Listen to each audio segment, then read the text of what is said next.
Total मिला के 40 बार, 40 बार अलग अलग फॉर्म में ये पूछा। अभी इससे ज्यादा किसी पर नहीं पूछा गया है। तो अप्रॉक्स 40 बार क्वेश्चन इस पर पूछा गया है, 40 बार अप्रॉक्स मिला के। जब जिसको बिलीव नहीं होगा जाके देख लेना भाई, ठीक है ना। तो ये आपका यानी 40 बार, तो सोच लो कितना इंपॉर्टेंट है। अप्रॉक्स 40 बार क्वेश्चन आया हुआ इस पे, 40 बार सोच लो, ठीक है ना। टोटल की बात कर रहा हूं, ये ना समझ लेना उस पे 40 बार आया। टोटल रेजिस्टेंस पे 40 बार आया क्वेश्चन, 40 बार, ठीक। आगे तो रेजिस्टेंस क्या होती है, हमने पहले कहा resistance property of a conductor that resist the flow of charge, जो चार्ज के फ्लो होने को रोकता है ना। चलो पहली चीज तो ये हो गई, हाँ सर ऐसा कुछ तो हमने पढ़ा था अभी। दूसरा, रेजिस्टेंस का जो फार्मूला है रो एल बाई ए। रो क्या है, रेजिस्टिविटी है, एल का मतलब लेंथ और ए का मतलब एरिया। तो यहां से रो क्या हो जाएगा, आर ए बाई एल, ये अभी पढ़ेंगे हम थोड़ी देर के बाद। दूसरा, अब जब रेजिस्टेंस क्या है, रो एल बाई ए, यानी रेजिस्टेंस क्या है, रो एल बाई ए, तो यहां आपको दूसरी चीज मिल जाएगी। देखो, something that oppose the flow of current, और रेजिस्टेंस कैसे रियल लाइफ में आप देख सकते हो, यहां ये है the electrical appliance which is use to oppose the current is called resistor. तो रेजिस्टेंस क्या है, एक प्रॉपर्टी है। तो उस जो है ना, रेजिस्टेंस क्या है, एक प्रॉपर्टी है। तो जो कंपोनेंट होगा वो क्या होगा, रेजिस्टर होगा, है। तो रेजिस्टेंस प्रॉपर्टी है और रेजिस्टर एक कंपोनेंट है। ये भी आप ध्यान रखना, बहुत सारे लोग ही, तो ये क्या है, ये प्रॉपर्टी, ये तो कंपोनेंट है ना, तो इसे बोलेंगे रेजिस्टर। ये क्या है आपका, रेजिस्टर है या रेजिस्टर, है ना, ये resistor.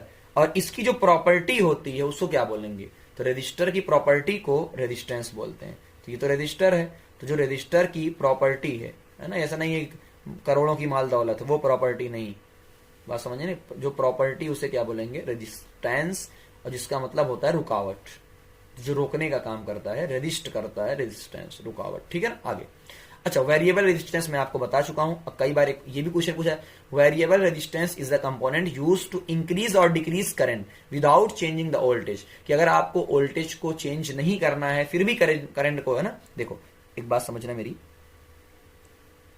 V is equal to I R, ये होता है, यानी आप वोल्टेज को चेंज करोगे तो आपका करंट चेंज होगा। बट आप कह रहे हो नहीं सर मैं वोल्टेज को चेंज नहीं कर रहा हूं, इसको कांस्टेंट रहने दो, इसको कांस्टेंट रहने दो यार, वोल्टेज कांस्टेंट तो करंट कांस्टेंट। मैंने कहा तब भी हमको करंट कम या ज्यादा करना है, तो हमने कहा यार ऐसा करो, आर को चेंज करो, आर को क्या करो, चेंज। तो अगर आप आर को क्या करोगे, चेंज, तो आपके आर चेंज होने की वजह से आई क्या होगा, आई भी क्या होगा, change.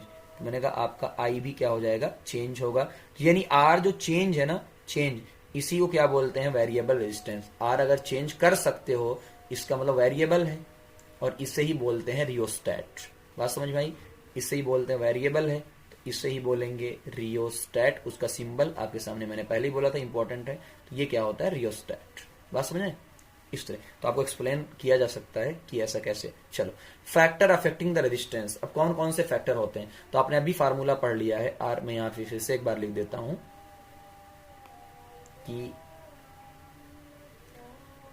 Are is equal to rho L upon A, यानी जैसे जैसे, अच्छा रो को अभी हटा देते हैं, हटाने का मतलब अभी बात नहीं करेंगे, आगे बात करेंगे अच्छे से।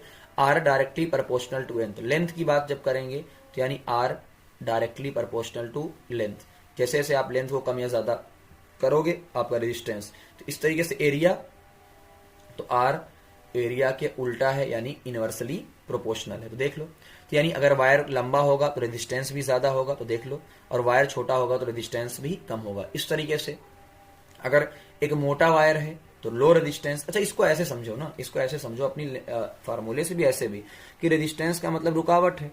अब यार आपको लंबी दूरी तय करना है, आपको लंबी दूरी तय करना है तो ज्यादा रुकावट पैदा होगी, यानी लेंथ ज्यादा तो रुकावट ज्यादा। और एक मोटा वायर है, एक मोटा वायर है तो आप आसानी के साथ उसके अंदर जा सकते हो, अटकोगे नहीं, तो आप आसानी के साथ फ्लो हो जाओगे, तो रुकावट कम है तो रेजिस्टेंस कम है। बट यहां जो नीचे अब कुछ चीजें मैंने लिखा हूं, सबसे ज्यादा इंपॉर्टेंट चीजें ये भैया, सबसे ज्यादा समझना। मैं आपसे सामने पहला इधर करता हूं, R cut into two equal part, कि आपने रेजिस्टेंस को दो इक्वल पार्ट में कट कर दिया है। दो इक्वल पार्ट का कट करने का मतलब क्या भाई, आधा आधा कर दिया, यानी उसकी लेंथ को L/2 आधा आधा कर दिया, तो रेजिस्टेंस भी क्या हो जाएगा, आधा आधा। तो दो इक्वल पार्ट का मतलब क्या हो गया, आधा आधा। तो अगर आपने लेंथ को क्या कर दिया है, आधा आधा, तो आपका रेजिस्टेंस भी क्या हो जाएगा, आधा आधा, ठीक है ना। चलो आगे, और अगर आपने 5 इक्वल पार्ट में कट कर दिया है, तो यानी L/5, L/5, L/5, L/5, L/5। भाई 5 अलग अलग पार्ट में कट किया, 2 पार्ट का मतलब L/2, 3 पार्ट का मतलब L/3, 4 का मतलब L/4, 5 का मतलब L/5। तो आपका रेजिस्टेंस भी क्या हो गया, R/5, R/5, R/5 सबका। और अगर आपने लेंथ को डबल कर दिया तो कोई मसला नहीं, रेजिस्टेंस भी डबल हो जाएगा। एरिया करो तो अच्छा, ये वायर है, ये क्या है, वायर। तो वायर का एरिया क्या है, पाई आर स्क्वायर। वायर का एरिया पाई आर स्क्वायर। पाई तो कांस्टेंट है, यानी आपका एरिया आर स्क्वायर पर डिपेंड करेगा, आपका एरिया आर स्क्वायर पे। अच्छा, आर दे या डायमीटर दे, कोई मसला है, कोई दिक्कत नहीं है। तो बहुत सारे बच्चे कंफ्यूज होते हैं, तो मैथ पढ़ लेना आप सही से, है ना, मैथ वाले सर आपको बढ़िया से पढ़ाएंगे। तो आर और डायमीटर आपको, है ना, वहां तो आर और डायमीटर तो एक ही चीज है ना, आर इज इक्वल टू 2 क्या नाम है, डायमीटर का आधा होता है। तो अगर आप आर या डायमीटर को चेंज करोगे तो एरिया चेंज होगा। चलो, तो अगर आप आर या डायमीटर को डबल कर रहे हो, है ना, तो आर को डबल करोगे तो एरिया क्या हो जाएगा, आर का स्क्वायर यानी 2 का स्क्वायर यानी 4 टाइम। इसी तरीके से अगर आप इसको हाफ करोगे यानी 1/2, तो 1/2 का स्क्वायर यानी 1/4 टाइम। और आपने अभी पढ़ा है कि आर और एरिया में उल्टा रिलेशन होता है। आओ, जैसे एग्जांपल, मैंने डायमीटर को 3 टाइम्स किया तो एरिया क्या हो जाएगा, 1/3 का स्क्वायर यानी 1/9 टाइम्स हो जाएगा। बात समझ में आई, ठीक है ना। तो इस तरीके से आप कर सकते हो। अगर आपने डायमीटर को 3 टाइम किया है तो जो आपका एरिया होगा वो आर स्क्वायर यानी एरिया 9 टाइम, तो रेजिस्टेंस तो उल्टा होता है, तो यानी 1/9, ठीक है ना। आओ दूसरा, अगर आप रेजिस्टेंस को कांस्टेंट रखते हो, अब यहां बहुत इंपॉर्टेंट बात समझना, यहां से बहुत सारे क्वेश्चन आपके सॉल्व होंगे और ये बहुत सारे बच्चों को बहुत लंबे समय तक नहीं समझ में आता है, एक बार समझ लेना ताकि आपका काम हो जाए। चलो, R is equal to constant, क्या मतलब इसका है कि आप आर को चेंज नहीं कर रहे हो। देखो, आर डायरेक्टली रो तो हटा दो उसको, अभी are directly proportional to L/A, आप आर को कांस्टेंट रख रहे हो। तो एक सस्ता जुगाड़ आपको बताता हूं, कांस्टेंट का मतलब चेंज नहीं कर रहे हो तो आप उसको 1 मान लो। कांस्टेंट का मतलब आप चेंज नहीं कर रहे हो तो उसको क्या मान लो, 1 मान लिया। जैसे ही 1 माना मैंने तो क्या होगा, देखो L directly proportional to A, यानी ये जो A है ना उधर चला गया। कहा, देखो भाई ये 1 है ना, तो मैंने 1 माना तो 1 directly proportional to L/A, 1 directly proportional to L/A।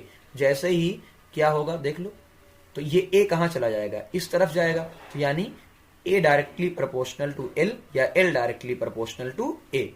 बात समझ में आ गई। चलो, अब जैसे अगर आप L को 4 टाइम करोगे तो एरिया भी क्या हो जाएगा, 4 टाइम्स हो जाएगा।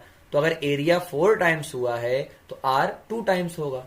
ये बात समझ में आई कि नहीं, ये तो आपने अभी पढ़ रखा है कि जो एरिया होता है वो R के स्क्वायर होता है।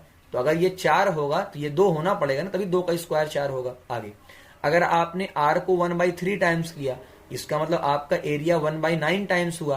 तो एरिया 1/9 टाइम्स, तो इसको L directly proportional to A लिख लो या A directly proportional to L, बात तो एक ही है। तो अगर एरिया 1/9 टाइम तो L भी 1/9 टाइम्स। चलो आगे, अब बात करते हैं वॉल्यूम। अगर आपका वॉल्यूम कांस्टेंट रहे, अब क्या मतलब सर, वॉल्यूम क्या होता है, आपने सुना होगा लंबाई गुणे चौड़ाई गुणे ऊंचाई, बट आप तो यहाँ वायर की बात कर रहे हो। तो वायर में क्या है, एक लंबाई है, देखो अभी आपने बात किया था ना, एक वायर है जिसमें करंट फ्लो हो रही है, ये आपका वायर है, ये आपका वायर है, जिस वायर की ये L लेंथ है और ये A क्या है, एरिया। तो इसका वॉल्यूम क्या होगा, एरिया गुणे लेंथ। तो अगर आपसे ये कहा जाए वॉल्यूम कांस्टेंट है, कैसे पता चलेगा, कई बार वो लिख के देगा, कई बार वो ऐसे देगा कि हम स्ट्रेच कर रहे हैं, हम रीड्रॉन कर रहे हैं, हम बेंड कर रहे हैं, हम माउल्ड कर रहे हैं, कुछ भी ऐसी चीज दी रहेगी, समझ जाना वॉल्यूम कांस्टेंट की बात कर रहा है। तो यानी A इंटू L क्या रहेगा, कांस्टेंट। फिर हमने कहा कि भाई कांस्टेंट को 1 मान लो, तो यानी एरिया और लेंथ में उल्टा रिलेशन है। कैसे, आप खुद दिमाग लगाओ ना, आपको इस तार को उतना ही रखना है। अगर आप तार को मोटा करोगे तो लंबाई छोटी हो जाएगी,